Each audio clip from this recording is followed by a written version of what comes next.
Hello viewers, আসসালামু আলাইকুম।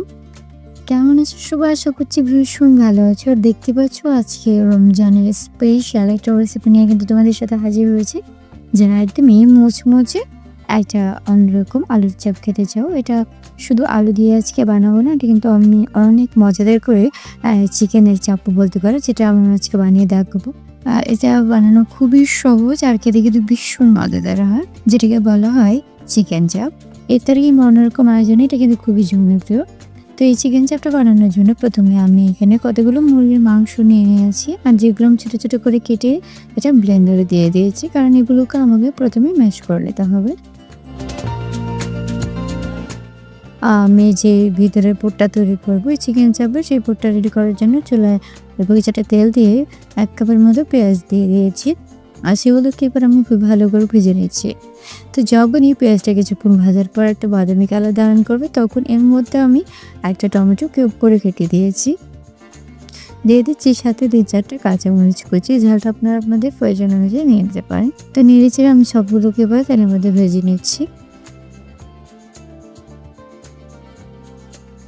এবার দিয়ে দিচ্ছি 1/2 চামচ হলুদের গুঁড়ো, 1/2 চামচ কালো গোলমরিচের গুঁড়ো, 1/2 চামচ সাদা গোলমরিচের গুঁড়ো। এবার দিয়ে দিচ্ছি অল্প কিছুটা গরম মশলা এবং চাট মশলা, স্বাদ মতো লবণ এবং 2 চামচ আদা রসুন বাটা। তবে সবগুলোকে আমি খুব ভালোভাবে এবার মিক্স করে নিচ্ছি।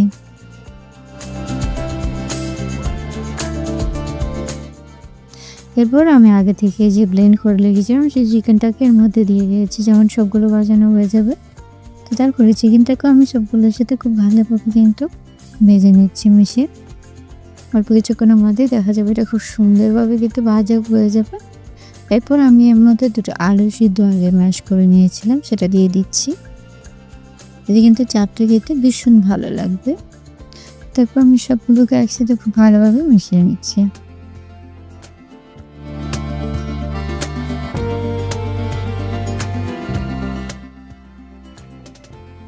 তো আলুটাকে আমি খুব ভালোভাবে চিকেনের সাথে মিশিয়ে নিচ্ছি, এবং যখন এটা নেড়েচেড়ে মেশানো হয়ে যাবে, দেখা যাবে এটা কিন্তু খুব সুন্দর কালার চলে আসবে এবং এটা থেকে ভালো সুন্দর একটা ফ্লেভার বের আসবে।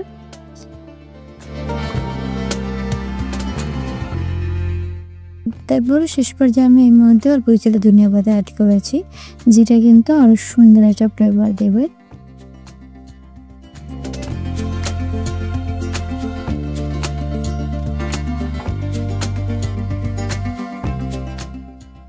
তো সবগুলোকে আমি চুলা থেকে নামিয়ে এর মধ্যে আমি 2টো সিদ্ধ ডিম দিয়ে দিয়েছি এবং হাত দিয়ে খুব ভালোভাবে গোল করে মেখে নিয়েছি।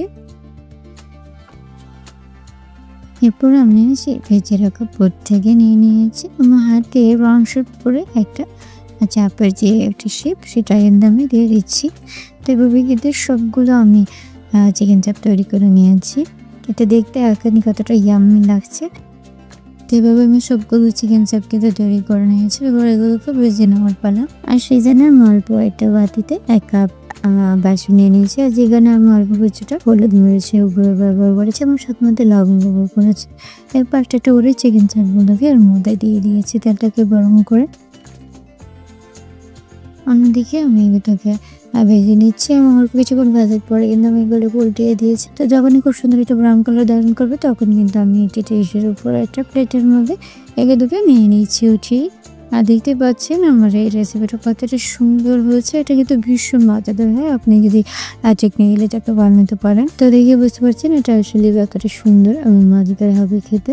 আপনি চাইলে রমজানের স্পেশাল রেসিপিতে কিন্তু এটা অ্যাড করতে পারেন, কিংবা অন্য সময় চাইলে বাচ্চাদের জন্য আপনি এটা ভীষণ সুন্দরভাবে এই চিকেন চাপের রেসিপিটা তৈরি করতে পারেন। তো আমি আশা করছি আমার এই সহজ এবং সুন্দর রেসিপিটা আপনাদের ভালো লাগবে। আর আমার রেসিপিটা যদি ভালো লাগে তাহলে প্লিজ আমার চ্যানেলটিকে সাবস্ক্রাইব করবে। দেখা হবে আবার আপনাদের সবাই অনেক বেশি ভালো থাকবে। আল্লাহ হাফিজ।